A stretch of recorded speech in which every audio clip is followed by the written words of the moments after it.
Dalam nama Bapa dan Putra dan Roh Kudus, amin. Bapak, saudari, saudaraku yang terkasih, kaum muda, adik-adik, salam bantul kasih, berkah dalam.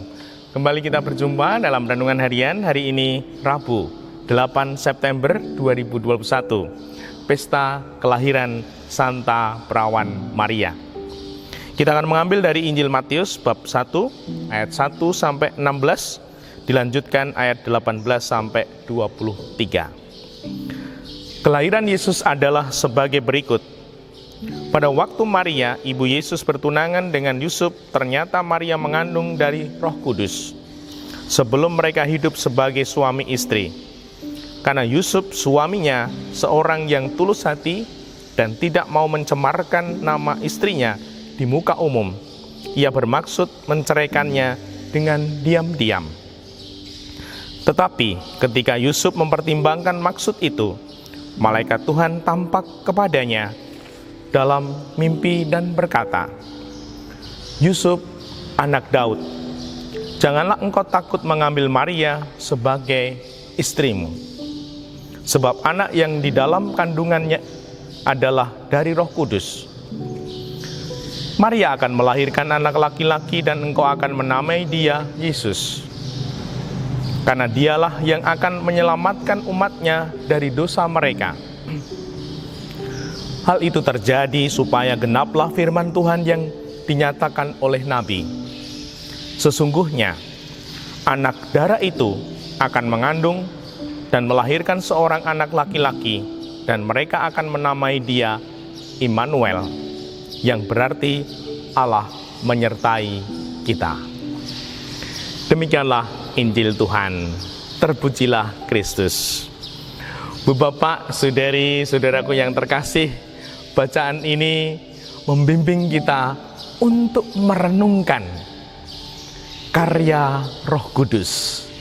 Dan semoga renungan ini membantu kita untuk sedikit mencoba mengerti, memahami, karena kita tidak mampu untuk memahami sungguh karya Roh Kudus sedikit, dan semoga itu menyemangati kita.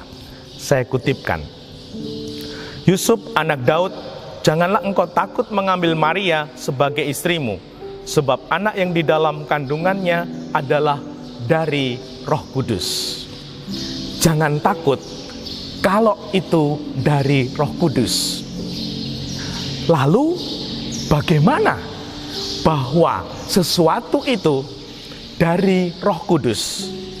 Seperti apa yang dialami oleh Santo Yusuf? Dan semoga kita mau merenungkan iman kita ini, agar kita semakin hari kita beriman, sedikit-sedikit kita mengerti, memahami kehendak dan karya Roh Kudus. Maka dari itu, ini sebuah renungan mencoba mengerti, memahami sedikit. Maka kalau tidak setuju dengan renungan ini, tidak salah. Ini renungan kita, dan semoga sedikit membantu. Yang pertama, kehendak Roh Kudus, karya Roh Kudus, dan kalau itu dari Roh Kudus, yang pertama, tidak ada kepentingan pribadi. Sesuatu itu datang hadir demi kemuliaan Tuhan, demi nilai yang lebih tinggi. Dan semoga ini sungguh-sungguh kita sedikit berupaya memahami apakah sesuatu ini karya kehendak Roh Kudus. Dan kalau itu bukan kepentingan pribadi, demi nilai yang lebih tinggi, mulia, demi kemuliaan Tuhan, bisa dipastikan itu dari Roh Kudus. Dan semoga kita belajar untuk melihat itu. Ini tidak ada kepentingan, ini demi kemuliaan Tuhan. Kalau itu ada, ini berarti Roh Kudus berkarya. Yang kedua, tidak ada kepentingan mencari muka. Nah, sesuatu yang hadir, yang dibuat oleh manusia, kalau itu tidak untuk mencari muka, mencari pujian, mencari penghargaan, namun sungguh demi kebaikan, demi kemuliaan Tuhan, seperti Tuhan Yesus sungguh dengan berani mewartakan Tuhan, mewartakan iman. Dan semoga kita juga keberanian ini bukan karena kita mencari muka, mencari pujian, namun memang ketika kita beriman, ketika kita percaya kepada Tuhan, seperti para rasul dipanggil, dipilih, dan diutus untuk siap menjadi pewarta, bersaksi tentang Tuhan kita Yesus Kristus. Semoga kita dimampukan ketika kita mau. Yang ketiga,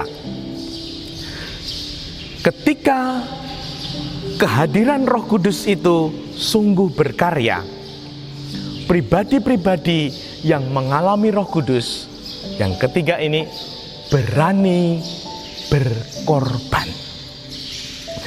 Berani sungguh meneteskan keringat, berani lelah, bahkan berani kehilangan mungkin tenaga, bahkan materi.